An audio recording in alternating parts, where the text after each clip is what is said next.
The nation that would one day fund the destruction of Jerusalem first appears in the Bible not as a threat, but as a womb. Friends, let's take a breath. No one here claims complete knowledge of the truth. Your thoughts matter. Write in the comments where you're from and what you do. It brings the picture to life. If this is interesting, support with a like and subscribe. Now, let's continue. The region we now call Iran, ancient Persia, older still Elam, and beneath Elam something with no clean name in any Western textbook, is woven into the Hebrew scriptures from the second chapter of Genesis onward. The river Gihon, the land of Cush, the plain of Shinar where men first tried to build a tower into heaven, and God descended to see what they had made. This is not allegory, this is geography. These are places with coordinates. The Zagros Mountains are still there. The Karun River is still flowing. The soil in which this conflict took root is the same soil that exists today, and the seeds planted in it 4,000 years ago have never stopped growing. By the end of this video, you will understand exactly why the enmity between Israel and Iran is not a modern political dispute, not a consequence of the 1979 revolution, not a product of oil or nuclear ambition, but something encoded in the oldest texts of Western civilization, something that has survived every empire that tried to erase it, and something that the Bible itself describes as unresolvable until the final chapter of human history is written. What most people do not understand about the ancient Near East is the sheer density of it. This is not a desert with occasional cities. In the second millennium before the Common Era, the arc of land stretching from the Nile Delta northeast through Canaan, up through the Syrian Plateau, across the Fertile Crescent, and down into the Tigris-Euphrates Valley, was the most populated, most literate, most commercially active corridor on Earth. Millions of people, tens of millions. Scribes who kept records of grain prices across 300 miles. Merchants who traveled with armed escorts and clay tablets containing letters of credit that could be honored in cities they had never visited. Kings who corresponded with kings in languages neither of them had been born speaking, because diplomacy required a lingua franca, and Akkadian's the Latin of its age. Into this world, this dense, ancient, polytheistic, commercially ferocious world, the Hebrew scriptures introduce two bloodlines that will spend the next 4 millennia in a relationship the texts themselves describe as irreconcilable. One is the line of Abraham, Isaac, and Jacob. The other is the line of Esau. And the Persian-Iranian claim on one side of that conflict is not metaphorical. It runs through Edom. It runs through Amalek. It runs through a set of genealogical and theological choices made in the book of Genesis that would play out in blood and empire for the next 40 centuries. There is a detail buried in the sources that most people miss entirely. When the book of Genesis records the descendants of Esau, Jacob's twin brother, the one who sold his birthright for a bowl of red stew, the one whose name became synonymous with the flesh and the earth as opposed to the spirit, it does not simply list names. It maps a geopolitical reality. Esau's descendants became the Edomites, who occupied the land southeast of Canaan, in the territory of modern Jordan and the southern Negev. But the genealogy in Genesis 36 contains a name that most readers skip: Amalek. He is listed as a grandson of Esau through a concubine named Timnah. One name, 4 letters in Hebrew: Ayin, Mem, Lamed, Kof. And that name carries more destruction than any army in the Hebrew Bible. The Amalekites are the first nation to attack the newly liberated Israelites after the Exodus from Egypt. Not the Canaanites, not the Egyptians, the Amalekites. They attack from the rear, specifically targeting the weak, the exhausted, the stragglers who could not keep up with the march. It is in response to this attack, this specific ambush of the vulnerable, that God himself gives the most absolute military command anywhere in the Pentateuch: total war. Not conquest, not subjugation, obliteration. Every person, every animal, every remnant of the name. The Hebrew word used is cherem, complete consecrated destruction, the kind reserved for things so corrupt they cannot be permitted to remain in the world. The command does not expire. It is renewed in Deuteronomy 25. It is renewed again when Samuel gives it directly to King Saul of Israel centuries later.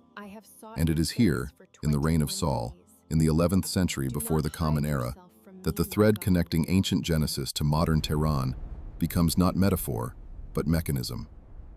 Saul did not know that the thing he spared that day would, in roughly 500 years, produce a man who would issue a decree calling for the extermination of every Jewish person on earth.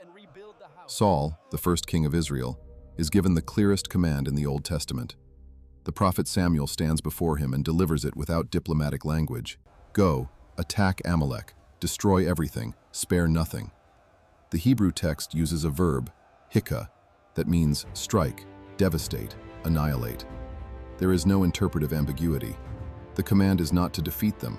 It is not to subjugate them. It is to end them as a people, as a bloodline, as a name in the world. Saul goes to war. He wins. He wins completely in the military sense. The Amalekites are defeated, their cities taken, their people routed. But at the moment of victory, he makes a choice. He spares the king. Agag, the Amalekite king, is taken alive and brought back as a kind of trophy. And the Israelite soldiers, looking at the best of the livestock, the fattest sheep, the strongest oxen, the animals that might still have commercial value, decide not to destroy them. They keep them. Saul himself keeps them. The official story, as he tells it to Samuel afterward, is that the animals were kept for sacrifice to God. Samuel's response is one of the most devastating lines in prophetic literature. Does the Lord delight in burnt offerings and sacrifices as much as in obeying the Lord?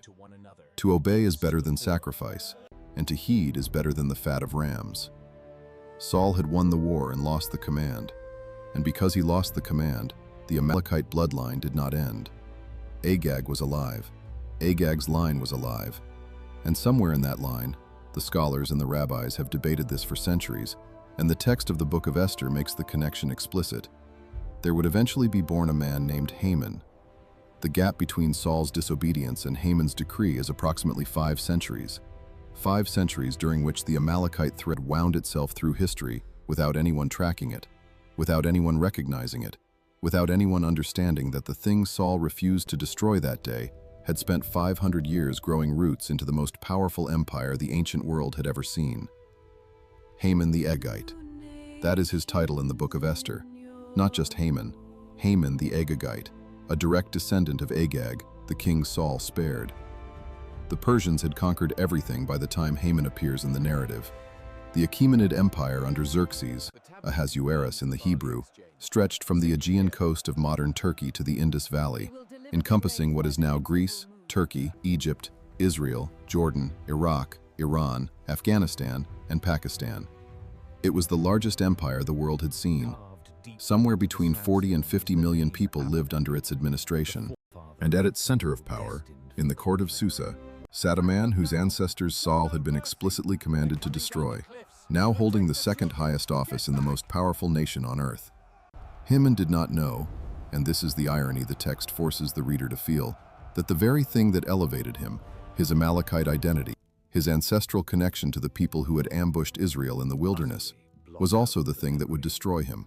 He was climbing toward a gallows that had already been built inside the logic of his own genealogy. The decree Haman issues is not a local pogrom. It is not an order to expel Jews from a single city. He goes to Xerxes and proposes, in the language of Esther 3, that there is a certain people dispersed among the peoples in all the provinces of your kingdom, whose customs are different from those of all other people, and who do not obey the king's laws. It is not in the king's best interest to tolerate them. He offers to pay 10,000 talents of silver into the royal treasury to fund the operation. 10,000 talents. Some scholars estimate this as roughly 2/3 of the annual revenue of the Persian Empire. This is not an act of personal animosity. This is a geopolitical project. This is a man spending the treasure of the most powerful empire in the world to do what his ancestor had tried and failed to do in the Sinai wilderness: finish the obliteration of a people. And the king agrees. The signet ring comes off the royal finger and goes onto Haman's hand. The decree goes out in every language of the empire, to every province from India to Ethiopia. On the 13th day of the 12th month, every Jewish man, woman, and child in the Persian Empire is to be killed and their property confiscated. This is not ancient mythology. This is a documented historical event in a text that most of the world regards as scripture.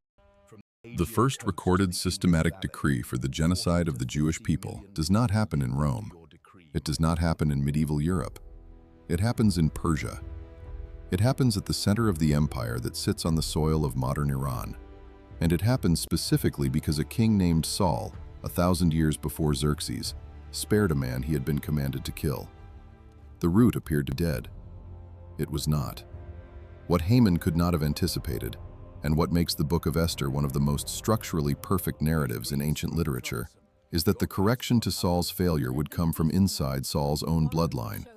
Mordecai, the man who refuses to bow to Haman, who refuses to participate in the civic theater of the empire's court in the way that Haman demands, is identified in Esther 2 as a Benjamite, a descendant of Kish from the tribe of Benjamin, the same tribe as Saul, the same clan. And the name Kish appears in both genealogies, the genealogy of Saul in 1 Samuel 9 and the genealogy of Mordecai in Esther 2. This is not coincidence. The text is making a surgical point. The man who failed to finish the destruction of Amalek was from the tribe of Benjamin, from the house of Kish. 5 centuries later, the man who finishes the job, who refuses to bow, who refuses to normalize Haman's authority, who catalyzes the reversal of the decree and the destruction of Haman and his 10 sons, is from the same tribe, the same house, the same name in the genealogy. The correction was surgical, generational, complete. Esther herself is Mordecai's cousin, raised as his daughter after her parents died. She is now the queen of the most powerful empire on earth, having won a royal beauty competition she entered under a concealed identity. She does not know when she enters the palace that she is there specifically to undo what Saul left undone. She does not know that the man who has become the empire's chief administrator is a genetic descendant of the enemy Saul spared. She finds out. And what she does with that knowledge is one of the most carefully constructed countermaneuvers in biblical history. She does not storm the throne room. She does not make accusations. She invites Xerxes and Haman to a banquet. Then she invites them to a second banquet. She allows Haman to walk deeper into his own confidence, deeper into his certainty of victory, right up to the night when he cannot sleep and orders a gallows built for Mordecai's execution, 75 feet high, visible across Susa, meant to be the most public humiliation of the empire's most visible dissenter. On that same night, Xerxes cannot sleep either. He has a servant read from the royal Chronicles. The section they happen to read describes how Mordecai once uncovered and reported an assassination plot against the king. The king asks what honor was given to Mordecai for this. The answer? Nothing. The timing is exact to the hour. When Haman arrives in the morning to ask permission to hang Mordecai, he is asked instead how the king should honor a man who has served him faithfully. Haman, assuming the honor is for himself, proposes the most lavish public ceremony he can imagine. The king tells him to do exactly that, for Mordecai. And Haman must lead the man he came to execute through the streets of Susa on the king's horse, crying out before him, "This is what is done for the man the king delights to honor." The gallows Haman built for Mordecai is the gallows on which Haman is hanged. The decree he designed to destroy every Jew in the empire is reversed. The Jews are given the right to defend themselves, to assemble, to fight back. Haman's 10 sons are killed. His estate is given to Esther.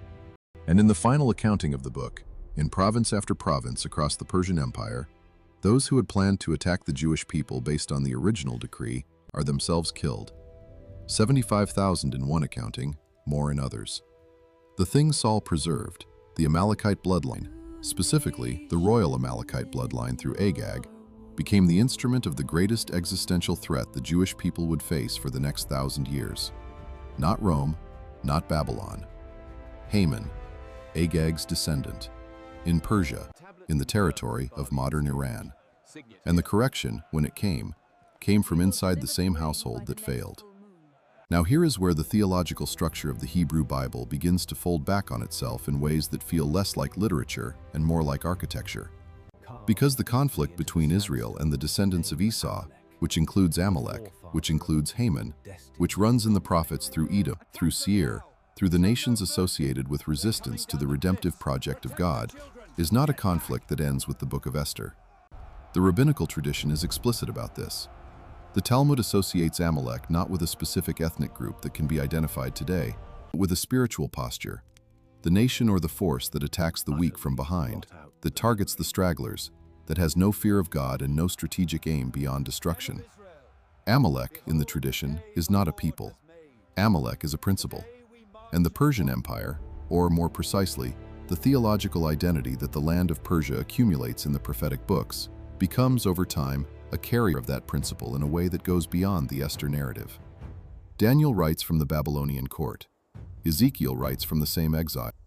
And in their visions, which are described not as political predictions but as encounters with divine messengers who speak of kingdoms and princes and thrones, a figure emerges that the later Jewish tradition will identify with the spirit governing Persia.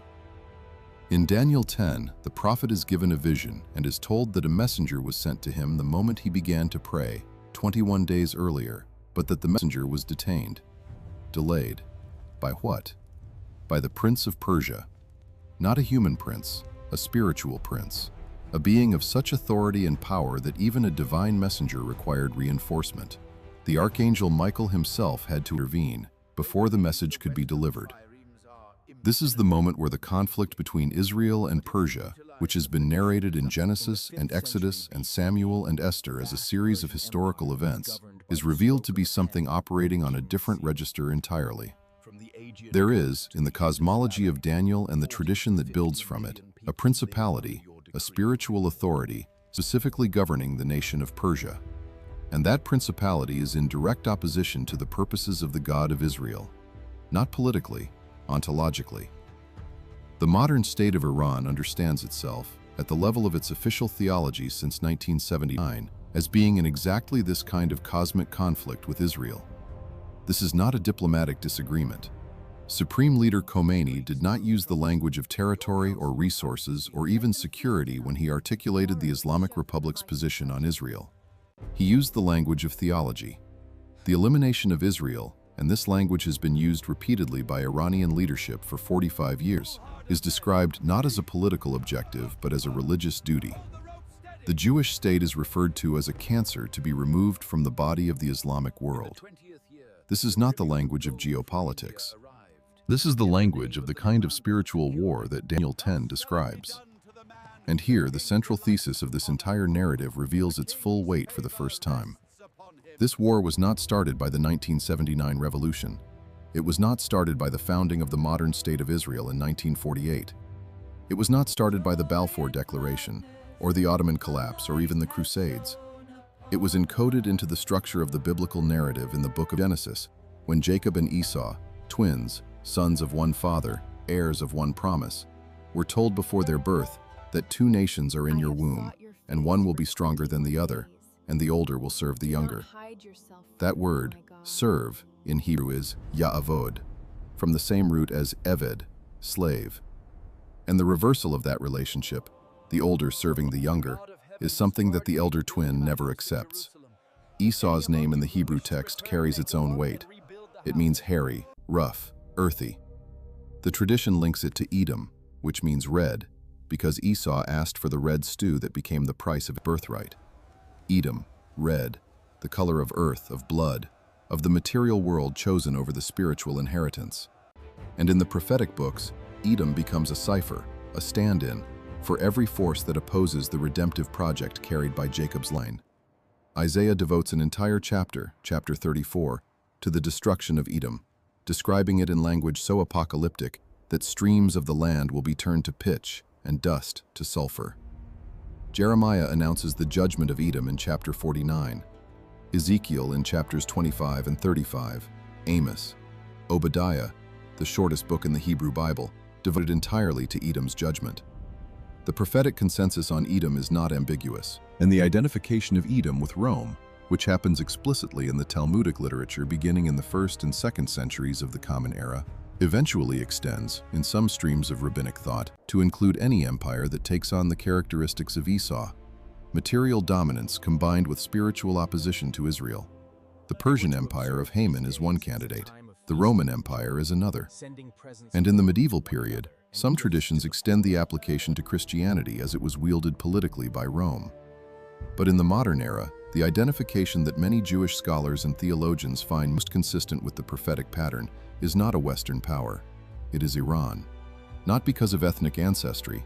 The question of who descended from whom across 4,000 years of migration, intermarriage, conquest, and conversion is unanswerable by any genetic test, but because of the theological posture, because of the explicit, self-declared cosmic opposition to the survival of the Jewish state, because of the funding of proxy forces on every border of Israel, Hamas in Gaza, Hezbollah in Lebanon, the Houthis in Yemen, various militias in Syria and Iraq, in a coordinated pattern that looks less like regional strategy and more like the kind of encirclement that Haman envisioned when he sent his decree to every province of the empire. Iran does not need to destroy Israel in a single military strike. The model, as Iran's Islamic Revolutionary Guard Corps has articulated it in statements and funding patterns over 4 decades, is the Ring of Fire. Surround, constrain, exhaust, and eventually cause the state to collapse under the weight of perpetual siege. This is not modern military doctrine borrowed from Clausewitz or Sun Tzu. This is the Amalekite tactic from Exodus 17. Attack from the rear, target the weak, create a terror that persists not through direct confrontation, but through the permanent possibility of ambush. The name of the operation matters. When Iran funds Hezbollah, the name it chooses for this organization translates as the Party of God.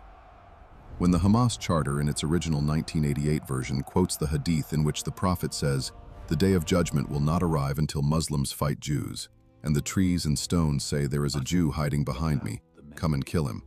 This is not political rhetoric borrowed from secular nationalist movements. This is theological war. It has a text, it has a cosmology, it has a beginning in Genesis and, according to both the Jewish and Islamic prophetic traditions, an end in a final conflict from which there is no diplomatic exit. This is the most uncomfortable truth in the entire narrative. Both traditions, the Jewish prophetic tradition and the Islamic eschatological tradition, agree that this conflict ends not with a peace treaty, but with a final war.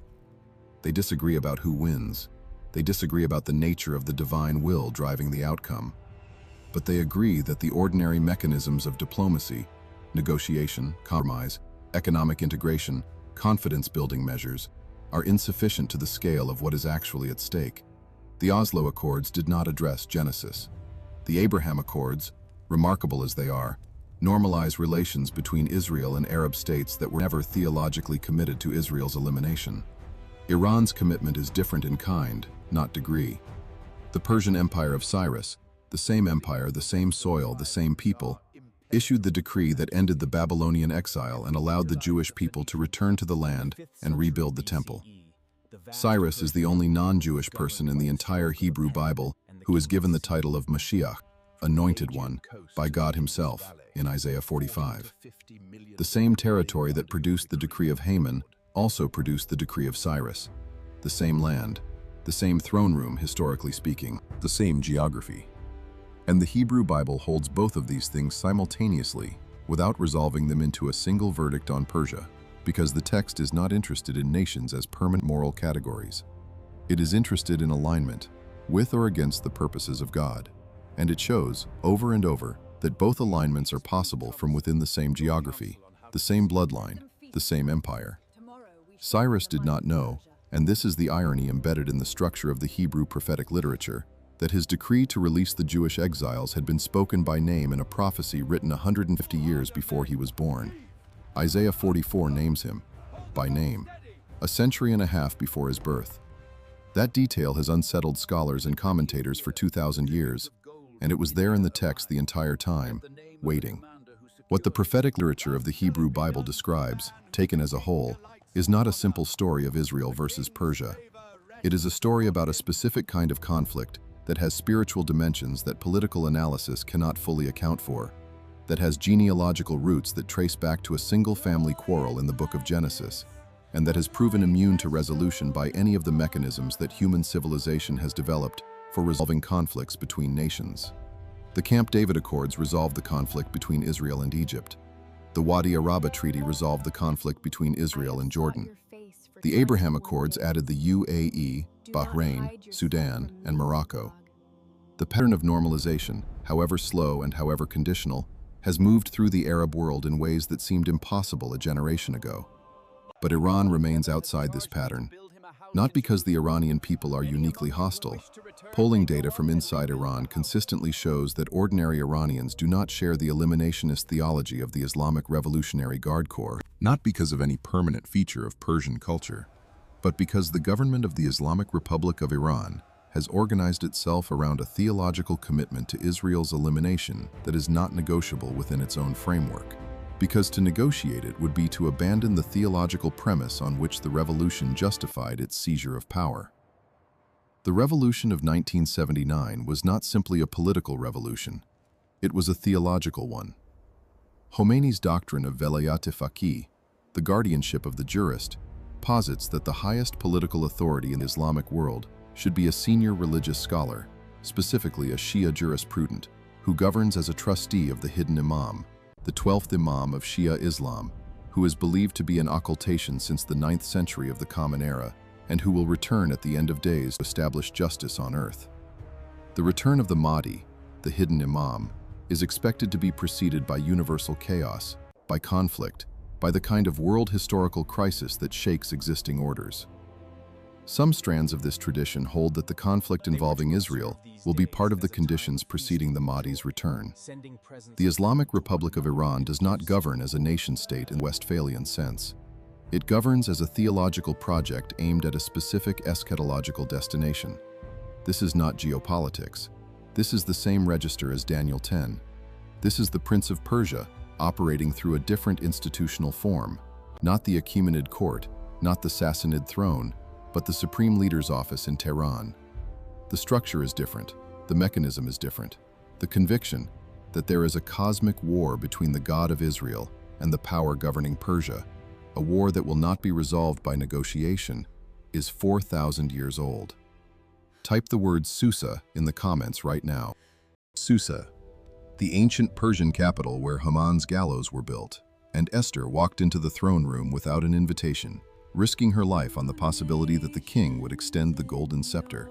Susa, which sits in the Iranian province of Khuzestan, which has been inhabited continuously for 8,000 years, which contains the ruins of the palace of Xerxes, which is today a city in the Islamic Republic of Iran. Type Susa, because the location matters, the ground matters. The story did not happen in the abstract. Share this with someone who needs to see it. Subscribe. There is more coming you will not want to miss. The ancient city of Susa still stands, partially excavated, in the Iranian province of Khuzestan. The ruins of Xerxes Apadana are there.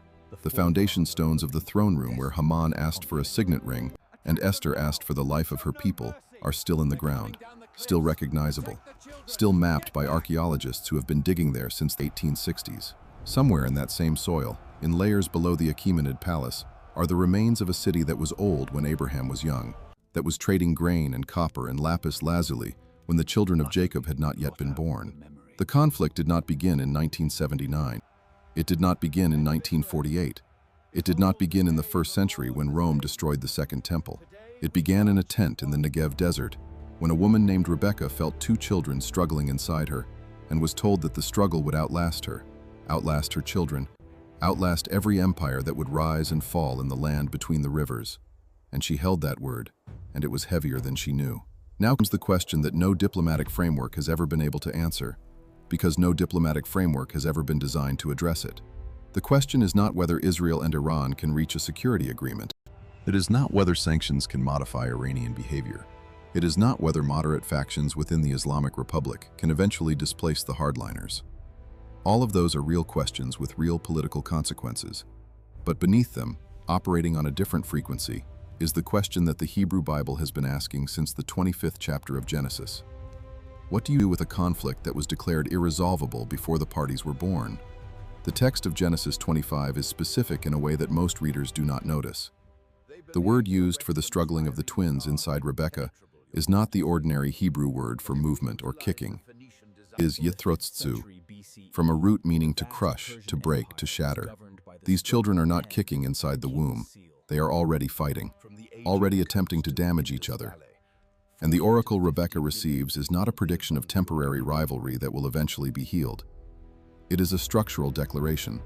2 nations are in your womb, and 2 peoples from within you will be separated. The one will be stronger than the other, and the older will serve the younger. This is not a curse that can be lifted. It is a description of a relationship, a permanent description of a permanent relationship. And the rabbinical tradition, reading this passage with the full weight of subsequent history, understands something that modern political analysis consistently misses. The struggle does not stop when one side wins.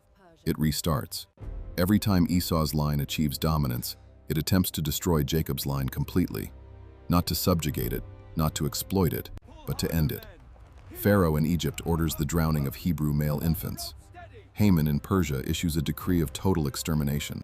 Antiochus IV Epiphanes in the Hellenistic period prohibits Torah observance on pain of death and desecrates the temple. Titus destroys Jerusalem. Hadrian bans Jews from their own land and renames it Syria-Palestina, specifically to erase the memory of the connection. The pattern is not conquest. The pattern is erasure. Iran's official position since 1979 fits this pattern with an exactness that should give pause to anyone analyzing it purely through the lens of power politics. The Islamic Republic does not want to occupy Israel. It does not want to annex Israeli territory. It does not want Israeli resources. What its leadership has stated repeatedly in official communications, in speeches at the United Nations, in statements by successive supreme leaders and presidents, is that the State of Israel should not exist, that it will be eliminated, that it is a temporary cancerous growth on the body of the Islamic world. This is not the language of territorial dispute. This is the language of the kind of erasure that the prophetic literature of the Hebrew Bible associates specifically with Amalek. The word Amalek appears in the Hebrew Bible approximately 50 times. In every single occurrence, it is associated with attack, with opposition, with the attempt to prevent the people of Israel from reaching their destination. Amalek attacks in the wilderness when Israel is most vulnerable. Amalek attacks again during the period of the Judges. Amalek allies with Midian and Ammon against Israel in the period of Gideon. Amalek is never a neutral power. Amalek is never a potential ally. Amalek never appears in any context other than opposition. And the command associated with Amalek, total obliteration, sherem, the removal of the name from under heaven, is never modified, never withdrawn, never replaced with a command to negotiate or coexist. The modern state of Israel understands this at some level. The naming of Iranian proxy Hezbollah's threat as existential, not strategic, not tactical, but existential, reflects an awareness that what is being opposed is not a security challenge, but a project of elimination. The Iron Dome system, the Arrow missile defense system, the underground bunker networks, the intelligence operations inside Iran itself, these are not the defensive measures of a country managing a border dispute. They are the defensive measures of a country that understands it is facing something that intends its complete removal from the map. There is a further layer that the prophetic literature adds, and it is the layer that makes peace, in any conventional sense, not simply unlikely, but, within the terms of the text itself, impossible until a specific threshold is crossed. In the book of Isaiah, in the apocalyptic chapters that begin at chapter 24, the prophet describes a time of universal judgment in which the foundations of the earth are shaken, the heavens are opened, the kings of the earth are assembled as prisoners. This is not local judgment. This is not the fall of Assyria or Babylon. This is something at civilizational scale, at cosmic scale, and the prophet places it within a framework in which the God of Israel settles accounts, not with individual sinners, but with the spiritual powers that have governed the nations. Those princes of the nations, the same kind of being described in Daniel 10 as the Prince of Persia, are gathered and confined, and judgment falls on the entire system of opposition that has organized itself against the purposes of God throughout human history. This is the threshold that makes peace impossible before its arrival and inevitable after it. Within the Hebrew prophetic framework, the conflict between Israel and the nations that have carried the Amalekite posture across history does not end with a treaty. It ends with a verdict. A divine verdict, rendered at a level that no human diplomatic institution is equipped to render. The book of Revelation, which is itself a sustained meditation on the prophetic books of the Hebrew Bible, particularly Daniel and Ezekiel, places this verdict in a specific geographical location. The Valley of Megiddo in northern Israel. In Hebrew, Armageddon. This word has entered the popular imagination as a synonym for catastrophe, but in its original context it is simply a place name, the valley near the ancient city of Megiddo in the Jezreel Valley, where more decisive battles have been fought than in almost any comparable area on Earth. Thutmose III fought there in the 15th century before the Common Era. Josiah, king of Judah, died there in battle against Pharaoh Necho. Napoleon, standing in that valley in 1800, is said to have called it the most natural battlefield in the world. The soil of Megiddo is not a metaphor. It is a real place with a specific topography that military commanders have chosen for decisive engagements for 3,500 years. What the book of Revelation adds to this geography is the idea that the final gathering of the forces opposed to the God of Israel, the kings of the earth and of the whole world, gathered by three unclean spirits that go out to the kings of the earth and of the whole world, happens there, in that valley, on that soil. And the outcome is not presented as uncertain. It is presented as the revelation of a verdict that has been in preparation since the beginning of the conflict. The people who live inside this narrative, the rabbis who read the prophets, the evangelical Christians who read Revelation, the Shia theologians who read the Hadith about the final war before the Mahdi's return, do not agree on the details of how this ends. They do not agree on the role of the Messiah, on the nature of divine intervention, on the sequence of events. But they agree on two things: that the conflict between Israel and the force opposing it has been ongoing for longer than any empire in history, and that its resolution is not in human hands. This is what makes the Israeli-Iranian conflict uniquely resistant to the tools of modern diplomacy. Every other conflict in the modern Middle East has, at least in principle, a negotiated solution. Territorial disputes can be settled by drawing lines. Resource conflicts can be addressed by agreements on extraction rights. Security dilemmas can be reduced by confidence-building measures, arms control treaties, communication hotlines.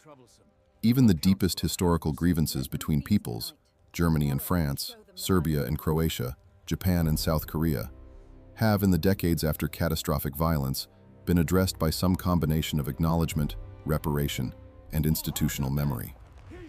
The Islamic Republic of Iran does not acknowledge that Israel has the right to exist. This is not a negotiating position from which it expects to receive concessions and then moderate. It is a foundational theological commitment of the state itself.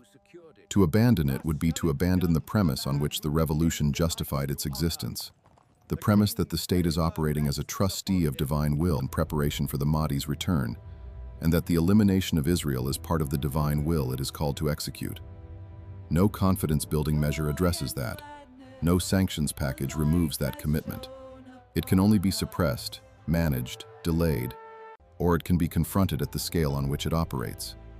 And the scale on which it operates is the scale of the Hebrew prophets, the scale of 4,000 years of recorded opposition between a lineage, a promise, and the forces that have positioned themselves against both. The central thesis that was encoded in Genesis 25, that these two peoples cannot coexist in permanent peace, that the relationship between them is defined by a struggle that will last until the end of history, has now been confirmed by 4,000 years of evidence. 4,000 years of empire after empire taking up the Amalekite posture: Egypt, Assyria, Babylon, Persia under Haman, Greece under Antiochus, Rome under Titus and Hadrian, the Crusader kingdoms in reverse, medieval pogroms, the Ottoman declines, the Nazi Reich, and now the Islamic Republic of Iran. Each of these represents a different cultural form, a different theological or ideological justification, a different military technology. But the structure is identical, a force that rises to power and makes the elimination of the Jewish people, or the Jewish state, a central commitment of its project. The thesis has survived every attempt to disprove it. Every period of relative safety for Jewish communities under tolerant rulers has eventually ended with either expulsion or slaughter. The flowering of Jewish life in Babylon produced Haman.